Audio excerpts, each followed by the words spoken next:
ನಮಸ್ಕಾರ, news at 12 PM ಸ್ವಾಗತ. ನಾನು ಪೃಥ್ವಿರಾಜ್ ಹಾರ್ನಹಳ್ಳಿ. ಕೂರ್ಗ್ ವೈಲ್ಡರ್ನೆಸ್ ರೆಸಾರ್ಟ್ನಲ್ಲಿ ಕೊರೋನಾ ಹೆಚ್ಚಳವಾಗಿದೆ. ಇಂದು ಮತ್ತೆ 7 ಮಂದಿ ಸಿಬ್ಬಂದಿಗೆ ಕೊರೋನಾ ಸೋಂಕು ಕಾಣಿಸಿಕೊಂಡಿರುವಂಥದ್ದು. ಈವರೆಗೂ ಟೋಟಲಿ ಆ ಒಂದು ರೆಸಾರ್ಟ್ನಲ್ಲೇ 38 ಜನ ಸಿಬ್ಬಂದಿಗೆ ಪಾಸಿಟಿವ್ ಬಂದಿದೆ. ರೆಸಾರ್ಟ್ನಲ್ಲಿ ಕೇಸ್ ಹೆಚ್ಚಾಗ್ತಾ ಇದ್ರೂ ಕೂಡ ರೆಸಾರ್ಟ್ ಅನ್ನ ಸೀಲ್ ಡೌನ್ ಮಾಡದೆ ಅಧಿಕಾರಿಗಳದ್ದು ಕೂಡ ಒಂದ್ ಕಡೆ ನಿರ್ಲಕ್ಷ್ಯ. ಮೋಸ್ಟ್ಲಿ ಪ್ರಭಾವಿದು ಅಂತ ಕಾಣಿಸುತ್ತೆ ಆ ರೆಸಾರ್ಟು. ಆ ಕಾರಣಕ್ಕೋಸ್ಕರ ಆತ ತನ್ನ ಪ್ರಭಾವವನ್ನ ಬಳಸಿದಾರೋ ಏನೋ ಗೊತ್ತಿಲ್ಲ. ಇಲ್ಲಿ 2-3 ಕೇಸ್ಗಳು ಬಂದ್ರೆ ಸಾಕು, ಎಷ್ಟೊಂದು ಕಡೆ ಅದನ್ನ ಕಂಪ್ಲೀಟ್ ಆಗಿ ಸೀಲ್ ಡೌನ್ ಮಾಡ್ತಾರೆ. ಆ ಅಪಾರ್ಟ್ಮೆಂಟ್ಗಳನ್ನೇ ಬಿಡೋದಿಲ್ಲ, ಕಂಪ್ಲೀಟ್ ಆಗಿ ಸೀಲ್ ಡೌನ್ ಮಾಡ್ತಾರೆ. 3-4 ಕೇಸ್ಗಳು ಬರ್ತಿದ್ದ ಹಾಗೆ. ಆದರೆ ಈ ರೆಸಾರ್ಟ್ನಲ್ಲಿ 38 ಸಿಬ್ಬಂದಿಗೆ ಕೊರೋನಾ ಬಂದಿದೆ. ಆದರೂ ಕೂಡ ಈ ಕ್ಷಣದವರೆಗೂ ಸೀಲ್ ಡೌನ್ ಮಾಡಿಲ್ಲ. ಇನ್ನೆಂಥ ನಿರ್ಲಕ್ಷ್ಯ ಲೆಕ್ಕ ಹಾಕಿ. ಇಲ್ಲಿ ರೆಸಾರ್ಟ್ನಲ್ಲಿರುವಂಥ 140 ಸಿಬ್ಬಂದಿಗೆ ಕೊರೋನಾದ ಆತಂಕ ಇದೆ. ನಿನ್ನೆಯೇ ರೆಸಾರ್ಟ್ಗೆ ಭೇಟಿ ಮಾಡಿದ್ರು ಅಧಿಕಾರಿಗಳು. ಬಂದ ಪುಟ್ಟ ಹೋದ ಪುಟ್ಟ ಅಷ್ಟೇ, ಮುಗೀತು. ಸೀಲ್ ಡೌನ್ ಮಾಡೋದಾಗ್ಲಿ ಇನ್ನೇನೂ ಆಗಿಲ್ಲ ಅಲ್ಲಿ. ಈ ಕುರಿತಂತೆ ಹೆಚ್ಚಿನ ಡೀಟೇಲ್ಸ್ ಅನ್ನ ನೀಡ್ತಾರೆ ನಮ್ಮ ಪ್ರತಿನಿಧಿ ರವಿ. ದೂರವಾಣಿ ಸಂಪರ್ಕದಲ್ಲಿ ಜಾಯ್ನ್ ಆಗ್ತಾ ಇದ್ದಾರೆ. ರವಿ, 38 ಕೇಸ್ ದಾಖಲಾದ್ರೂ ಕೂಡ ಇನ್ನೂ ಸೀಲ್ ಡೌನ್ ಮಾಡಿಲ್ಲ ಅಂದ್ರೆ ಏನ್ ಅರ್ಥ? ಯಾವ ಕಾರಣಕ್ಕೆ ಹೋಗಿದ್ರಂತೆ ಹಂಗಾದ್ರೆ ಅಧಿಕಾರಿಗಳು ನಿನ್ನೆ? ಪೃಥ್ವಿರಾಜ್, ಕೊಡಗಿನಲ್ಲಿ ಇದೊಂದೇ ರೆಸಾರ್ಟ್ ಅಂತ ಅಲ್ಲ, ಅಯಾತನ ರೆಸಾರ್ಟ್ ನಲ್ಲೂ ಕೂಡ ಪಾಸಿಟಿವ್ ಆಗಿದೆ. ಹಾಗೆಯೇ ತಾಜ್ ರೆಸಾರ್ಟ್ ಅಲ್ಲೂ ಕೂಡ 8 ಜನರಿಗಾಗಿದೆ.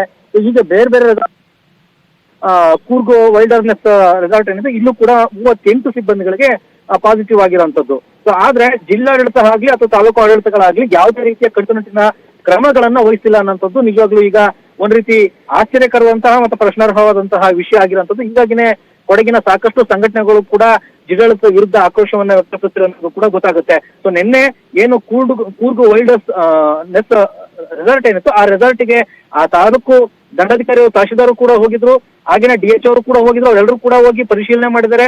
ಸೊ ಕೇವಲ ಬಾಯಿ ಮಾತಿಗೆ ಹೇಳಿ ಬಂದ್ರ ಸೀಲ್ ಡೌನ್ ಮಾಡಿ ಅನ್ನೋಂತಹ ಪ್ರಶ್ನೆ ಈಗ ಕಾಡ್ತಿರೋಂಥದ್ದು. ಸೊ ಏನು 38 ಜನರಿಗೆ ಬಂದೆ, 38 ಜನರು ಕೂಡ ಮೊನ್ನೆವರೆಗೂ ಕೂಡ ಅಲ್ಲಿ ರೆಸಾರ್ಟ್ ನಲ್ಲಿ ಕೆಲಸ ಮಾಡಿದ್ದಾರೆ. 100 ಜನರು ಬೇರೆ ಬೇರೆ ರಾಜ್ಯಗಳಿಂದ ಬೇರೆ ಬೇರೆ ಜಿಲ್ಲೆಗಳಿಂದ ಬಂದು ಅಲ್ಲಿ ವಾಸ್ತವ್ಯವನ್ನ ಮಾಡಿದ್ದಾರೆ. ಸೊ ಅವ್ರಿಗೆಲ್ಲರೂ ಕೂಡ ಇವರೇ ಸರ್ವ್ ಮಾಡಿದ್ದಾರೆ. ಸೊ ಸರ್ವ್ ಮಾಡಿದ್ದಾರೆ ಅಂತಂದ್ರೆ ಸಹಜವಾಗಿ ಅವರು ಕೂಡ ಕೋವಿಡ್ ಸ್ಪ್ರೆಡ್ ಆಗಿರುವಂತಹ ಎಲ್ಲಾ ಸಾಧ್ಯತೆಗಳಿರ್ತವೆ. ಸೊ ಇವರು ಇಲ್ಲಿ ರೆಸಾರ್ಟ್ ನ ತಂಗಿರುವಂತವ್ರು ಏನಿದ್ರೆ ಅವರೆಲ್ಲರೂ ಕೂಡ ಇಲ್ಲಿಂದ ವಾಪಸ್ ಅವ್ರ ಊರುಗಳಿಗೆ ಹೋಗ್ತಾರೆ ಅಂತಂದ್ರೆ ಸಹಜವಾಗಿ ಅವ್ರ ಊರಿನಲ್ಲೂ ಕೂಡ ಈ ಎಲ್ಲವನ್ನ ಕೇಸನ್ನ ಅಲ್ಲೂ ಕೂಡ ಸ್ಪ್ರೆಡ್ ಮಾಡೋಕೆ ಯಾವುದೇ ಅನುಮಾನನೆ ಇಲ್ಲದಿರುವಂತದ್ದು. ಇಷ್ಟೆಲ್ಲ ಆದ್ರೂ ಕೂಡ ಜಿಲ್ಲಾಡಳಿತ ಅಥವಾ ತಾಲೂಕು ಆಡಳಿತಗಳು ಯಾಕೆ ಈ ರೀತಿಯ ಒಂದು ರೀತಿ ನೆಗ್ಲಿಜೆನ್ಸ್ ಅನ್ನ ಮಾಡ್ತಿವೆ ಅನ್ನೋಂಥದ್ದು ಈಗ ಒಂದು ಸಾಕಷ್ಟು ಸಂಘಟನೆಗಳು ಆಕ್ರೋಶವನ್ನು ವ್ಯಕ್ತಪಡಿಸಲಿಕ್ಕೆ ಕಾರಣ ಆಗಿರುವಂತದ್ದು. Prithviraj, okay, thank you Ravi ನಿಮ್ಮೆಲ್ಲ ಡೀಟೇಲ್ಸ್ಗಾಗಿ.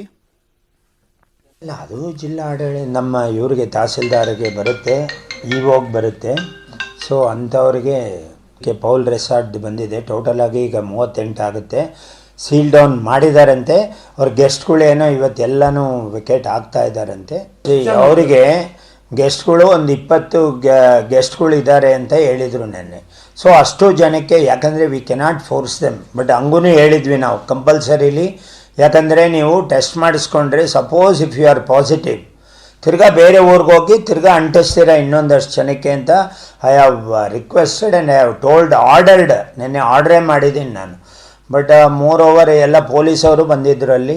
ನೆನ್ನೆ ಎಲ್ಲರ ಮುಂದೆನೂ ಹೇಳಿದ್ದೀವಿ ನಾವು. ಅವ್ರಿಗೂ ಆ ಮ್ಯಾನೇಜರ್ ಅವ್ರಿಗೂ ಹೇಳಿದ್ದೀನಿ, C all guest should be, ಮತ್ತು ಸ್ವಿಮ್ಮಿಂಗ್ ಪೂಲ್ಸ್ ಅವು ಇವೆಲ್ಲ ಕ್ಲೋಸ್ ಮಾಡಿ ಅಂತಲೂ ನಾನು ಹೇಳಿದ್ದೀನಿ ನಾನು. ಸೊ ಅದರಂತೆ ಇವತ್ತು ಸೀಲ್ ಡೌನ್ ಆಗಿದೆ ಅಂತ ನಮ್ಮ ತಾಲೂಕು ಹೆಲ್ತ್ ಆಫೀಸರ್ಸ್ ಹೇಳಿದ್ದಾರೆ. So we will see. ಅಲ್ಲ, ಹೊರಗಡೆಗೆ ಹೋದ್ರೂ ಈಗ ಪಾಸಿಟಿವ್ ಬಂದು ನಮ್ಮ ಲಿಸ್ಟಲ್ಲಿದ್ದರೆ ಯಾವ ಊರು ಅಂತ ನಾವು ವಿತೌಟ್ ಊರು ನಾವೇನು ರಿಜಿಸ್ಟರ್ ಮಾಡಲ್ಲ. ಸೊ ಯಾವ ಊರು ಅಂತ ತಿಳ್ಕೊತೀವಿ. ಸಂಬಂಧಪಟ್ಟ DHO ಮತ್ತು ತಾಲೂಕು ಹೆಲ್ತ್ ಆಫೀಸರ್ ಮತ್ತು ಮೆಡಿಕಲ್ ಆಫೀಸರ್ಸ್ ಇಷ್ಟು ಜನಕ್ಕೆ ತಿಳಿಸ್ತೀವಿ, ಒಬ್ಬರಿಗೆ ನಾವು ತಿಳಿಸಲ್ಲ. ಯಾಕಂದರೆ ಅವರು ಬ್ಯುಸಿ ಇರ್ತಾರೆ DHOಸು. ಹಾಗಾಗಿ ಮೆಡಿಕಲ್ ಆಫೀಸರ್ ಲೆವೆಲ್ವರೆಗೂ ನಾವು ತಿಳಿಸ್ತೀವಿ, ಇಷ್ಟು ಜನ ಈ ರೆಸಾರ್ಟ್ಗೆ ಇಂಥ ದಿನ ಬಂದಿದ್ದರು, ಇವರು ಪಾಸಿಟಿವ್ ಇದ್ದಾರೆ, ಫರ್ದರ್ ಆ್ಯಕ್ಷನ್. ವಿದೇಶದಿಂದ